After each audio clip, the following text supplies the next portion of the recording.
HS English 2025 strong roots গল্প থেকে আমি তোমাদের একটি 6 মার্কের দুর্দান্ত নোটস মানে প্রশ্ন প্লাস উত্তর আজকে আমি দেখাবো। মনে রাখবে এই প্রশ্ন এবং উত্তরটি আমি টিউশনে আমার ছাত্রছাত্রীদের লিখিয়ে দিয়েছি, তাদের খাতা থেকে আমি নোটসটি তোমাদের দেখাচ্ছি। এই নোটসটি উচ্চ মাধ্যমিক 2025 সালের জন্য very very important. Strong roots গল্প থেকে প্রশ্নটা কি তোমরা দেখতে পাচ্ছ, লেখা আছে লাইন তুলে question. Our locality was predominantly মুসলিম। এর বাংলা মানে আমাদের এলাকাটা বেশিরভাগটাই ছিল মুসলমান। হু ইজ দ্য স্পিকার, বক্তা কে। How does the speaker describe the locality, বক্তা কিভাবে সেই এলাকাটা বর্ণনা করেছেন। What picture of communal harmony do you find in this description, আর এই বর্ণনায় তুমি সাম্প্রদায়িকতার কোন ছবি তুমি খুঁজে পাও।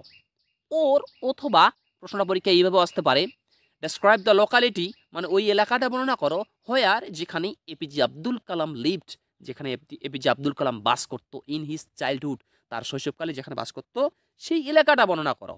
ওর অথবা what picture of communal harmony do you find, অর্থাৎ ধর্মের সাম্প্রদায়িকতার কোন চিত্র তুমি খুঁজে পাও ইন দ্য এক্সট্রাক্ট মানে এই লাইনে from Kalam's autobiography strong roots, মানে কালামের অটোবায়োগ্রাফি যে স্ট্রং রুটস আছে এখানে তুমি কোন চিত্র খুঁজে পাও কমিউনাল হারমোনির। এবার আমরা উত্তরটি লিখব। উত্তরটিতে একটা যদি বিষয় বুঝিয়ে দিই যে এটার বাংলা মানে আমি তোমাদের বলবো এবং কখন কখন কোন প্রশ্নের উত্তর লিখতে হবে আমি বলে দিচ্ছি। দেখো, যদি পরীক্ষায় এই লাইন তুলে কোশ্চেনটি আসে, তোমরা যেটা দেখতে পাচ্ছ প্রথমে আওয়ার লোকালিটি ওয়াজ প্রিডমিনেন্টলি মুসলিম, যদি লাইন তুলে কোশ্চেন আসে তবেই তোমরা কিন্তু এই উত্তরটার প্রথম অংশটা লিখবে APJ Abdul Kalam is the speaker in the story strong roots, অর্থাৎ স্ট্রং রুটস গল্পটিতে এই লাইনটির বক্তা হলেন এপিজে আব্দুল কালাম। এটা যদি লাইন তুলে কোশ্চেন আসে তবেই লিখবে, নচেত লিখবে না।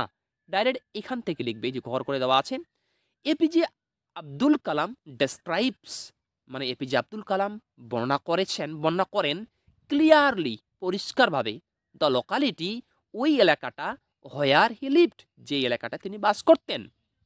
হি সেজ তিনি বলেন দ্যাট যে দ্য লোকালিটি ওয়াজ প্রিডমিনেন্টলি মুসলিম, তিনি বলেন যে ওই এলাকাটা বেশিরভাগটাই ছিল মুসলিম, বাট কিন্তু there were a lot of Hindu families too, কিন্তু সেখানে হিন্দু পরিবারও ছিল।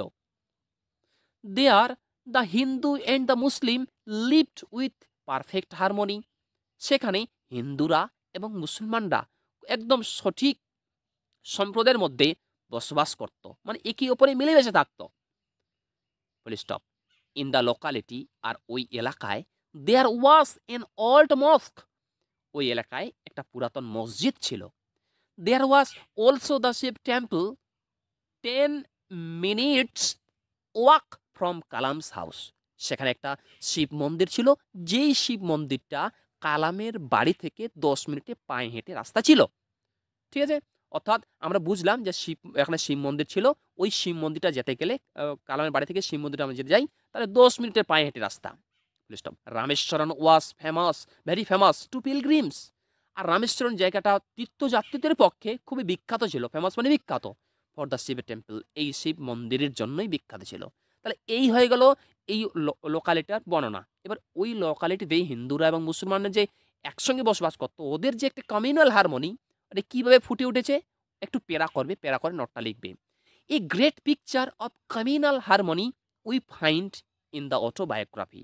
দেখো তোমাদের মনে প্রশ্ন হচ্ছে কখনো অটোবায়োগ্রাফি লিখছি কখনো স্টোরি লিখছি, দেখো দুইটাই ঠিক, কখনো যদি অটোবায়োগ্রাফি লেখো এটাও ঠিক, যদি স্টোরি লেখো এটাও ঠিক। ঠিক আছে, তাহলে কি হলো a great picture of communal harmony, একটা সাম্প্রদায়িকতার একটা মহান ছবি বা বড় ছবি উই ফাইন্ড আমরা দেখি ইন দ্য অটোবায়োগ্রাফি মানে এই আত্মজীবনীতে। The Hindus and the Muslims, হিন্দুরা এবং মুসলিমরা লিভড টুগেদার এমিক্যাবলি, মানে তারা এমিক্যাবলি মানে বন্ধুর মতো, লিভড মানে বাস করতো, টুগেদার মানে একসঙ্গে, বন্ধুর মতো তারা একসঙ্গে বাস করতো। The Shiva temple and the old mosque are situated in the same locality, মানে ওই শিব মন্দির এবং পুরানো মসজিদ একই এলাকাতে অবস্থিত। দো ফুলস্টপ দিয়ে লিখবে, দো মানে যদিও Pakshi Lakshmana Sastry and Kalam's father belong to different religious, যদিও পক্ষী লক্ষণ শাস্ত্রী এবং কালামের বাবা যার নাম ছিল জৈনুল আবেদিন, কালামের বাবা আলাদা আলাদা সম্প্রদায়ের অন্তর্ভুক্ত ছিল, মানে একজন ছিল হিন্দু তো একজন ছিল মুসলমান। দে আর ক্লোজ ফ্রেন্ড, তারা কিন্তু খুবই অন্তরঙ্গ বন্ধু ছিল। অ্যান্ড ডিসকাস, এবং তারা আলোচনা করত স্পিরিচুয়াল ম্যাটার্স, মানে কি আধ্যাত্মিক বিষয় তারা আলোচনা করত। Full stop. সো তাই দেয়ার ওয়াজ নো ডিসক্রিমিনেশন, তাই সেখানে কোনো ভেদাভেদ ছিল না, ডিসক্রিমিনেশনে ভেদাভেদ ছিল না। এমং পিপল, লোকের মধ্যে কোনো ভেদাভেদ ছিল না। তাহলে যদি পরীক্ষায় নোটটি দেখো যে কালামের লোকালিটি নোট এসেছে, বা কমিউনাল হারমোনি এসেছে, তাহলে এই যে উত্তরটি আমি দেখালাম তোমাদের কিন্তু উত্তরটি হুবহু পরীক্ষায় লিখে দিয়ে আসবে। দেখো তারপরে একটা কোশ্চেন এখানে আছে, লাইন তুলে কোশ্চেন। এরপরে আমি 4 নাম্বার আকারে আমার ছাত্রদের নোটটি লিখিয়ে দিয়েছি। His answer filled me with a strange energy and enthusiasm. এটা লাইন। এবার প্রশ্ন হচ্ছে হু ইজ দ্য স্পিকার, বক্তা কে, whose answer is being refer to here, এখানে কার প্রশ্নের উত্তরের কথা বলা হয়েছে, হোয়াট ওয়াজ দ্য অ্যান্সার, উত্তরটি বা কী ছিল। এরপরে ভিডিওতে এই প্রশ্নের উত্তরটি আমি তোমাদের দেখাবো, ওই উত্তরটি দেখাবো যেই উত্তরটি আমি আমার ছাত্রদের লিখে দিয়েছি। যদি ভিডিওটি ভালো লাগে ভিডিওটি লাইক করো, এবং তোমরা যারা এরকম অধ্যায় ভিত্তিক প্রশ্ন উত্তর সাজেশন যেগুলি আমি আমার ছাত্রদের লেখাবো বা লেখাই, সেগুলো পাওয়ার জন্য আমার ইউটিউব চ্যানেলটি সাবস্ক্রাইব করো এবং পাশের বেল আইকনটি প্রেস করে অল বোতামটি ক্লিক করে দাও।